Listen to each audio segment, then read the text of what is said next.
Welly, welly, welly, welly, welly, welly, well!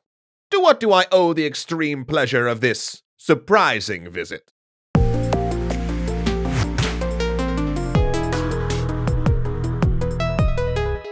Big thanks to NordVPN for sponsoring this episode. Start protecting your internet experience today with 75% off a 3-year plan and 1 month free when you use the code EXTRACREDITS at the link below.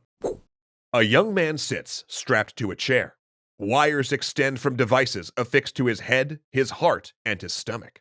Lab technicians bustle about. All he knows is that a film's about to start. A very special film. His eyes are held open so he can't look away. And horror after horror rolls on the screen.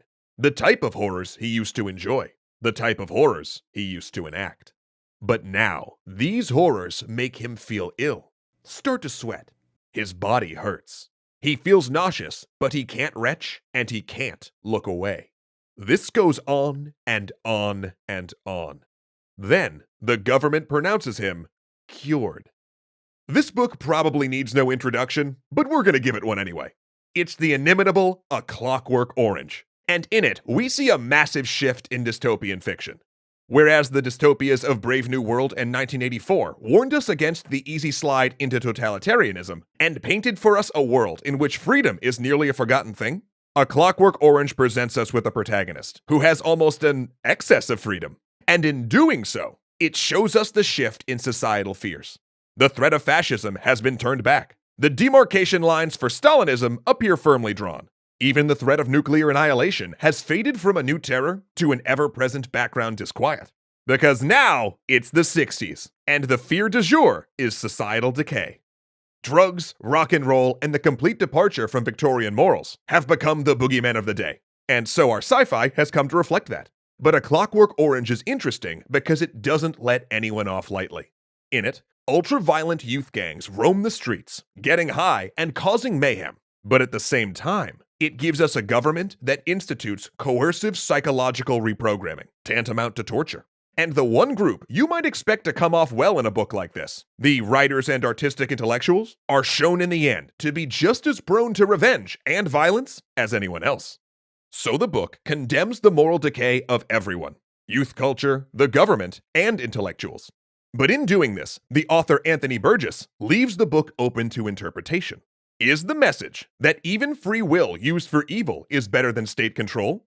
Is the message that no matter who we are, there's still a primitive urge to violence, in which if we tell ourselves that all is permitted, we'll always win out? Or is he simply asking us to consider how we maintain a society in a world where what is and isn't permissible is changing as rapidly as it was in the 60s? Interestingly, this commentary is made all the more interpretable through one of the most innovative fictional argos of all time, nadsat.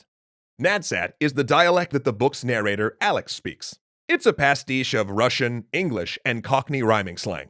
When you first pick up the book, it may seem incomprehensible, but a chapter in, and all of a sudden you'll be reading it like normal English, and you'll come to realize something, that it's beautiful.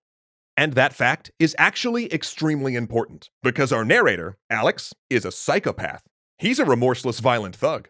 But he's so eloquent in his strange manner of speech that the reader, while not necessarily sympathizing with him, can at least come to understand the way in which he sees the world. And Burgess acknowledged this. The book was too violent, too despicable, and the main character too unlikable to be read in a standard prose. And so to keep the reader from just putting the book down in disgust, and to really have them think about what he was offering, he created this intermediary language to serve as a filter for us. It's also supposed to be the language of the youth. And it's brilliantly constructed to be just that. Burgess realized that youth slang is always evolving, changing not from generation to generation, but rather in the space of a high school education.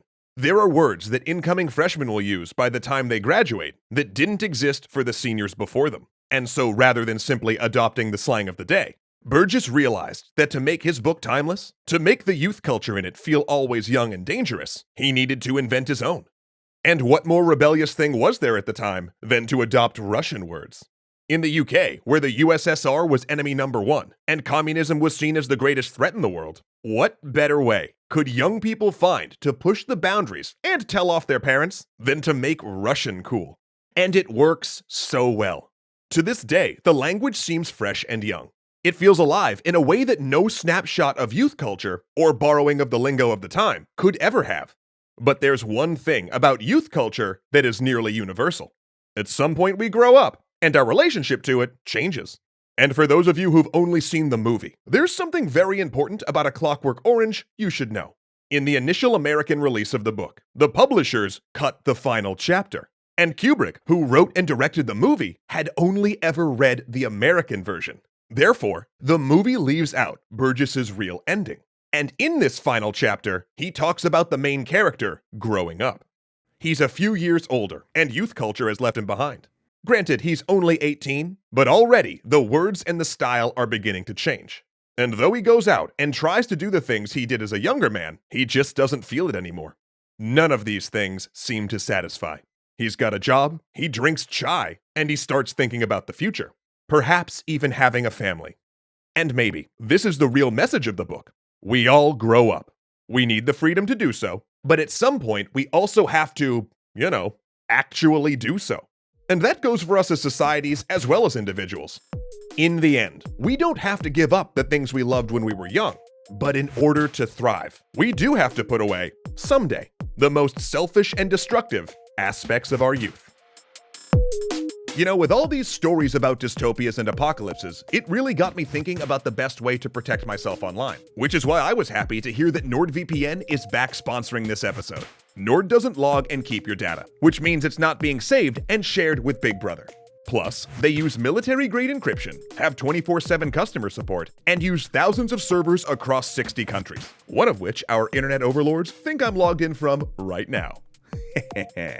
Start protecting your internet experience today with 75% off a 3-year plan and 1 month free by using the code EXTRACREDITS at the link below.